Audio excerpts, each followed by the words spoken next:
In today's video, I'm going to teach you how to run an A/B test in GetResponse.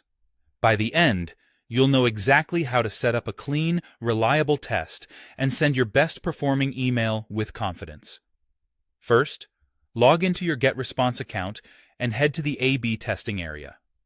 From the main menu, go to Tools, then Email Marketing, and choose A/B Tests. This is your hub for creating new tests and checking on the ones you've already set up. Next, start a new test by clicking Create A/B Test. You'll be asked what you want to test. If you're trying to boost opens, pick subject line to compare different subject lines. If you're focused on engagement after the open, pick content to compare different email designs or messages. Choose the option that aligns with your immediate goal so your results are meaningful. Now configure the test. Give it a clear name so you can recognize it later. Set your from and reply to addresses, making sure they're recognizable and trusted by your audience to avoid spam filters. Add your variants, up to 5 subject lines if you're testing subject lines, or up to 5 complete email versions if you're testing content.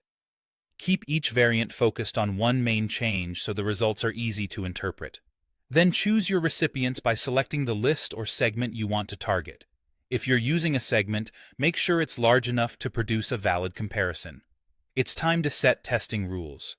Click Configure A/B Test and use the slider to decide how much of your list will receive the test variations and how much will receive the eventual winner. For example, you might test on a portion of your contacts and reserve the rest to get the winning version. You can also test with 100% of your contacts if you don't want an automatic winner to be sent later. Decide whether GetResponse should send the winning version automatically or whether you prefer to review the results and send it yourself. Keep in mind that wins are typically based on metrics like opens for subject tests and clicks for content tests. Finally, choose when to send. You can send immediately or schedule the A/B test for a specific date and time that suits your audience. When everything looks right, start the A/B test or save it as a draft if you want to double-check details later. That's it. With these steps, you'll run a structured A/B test in GetResponse and give your audience the best version of your email.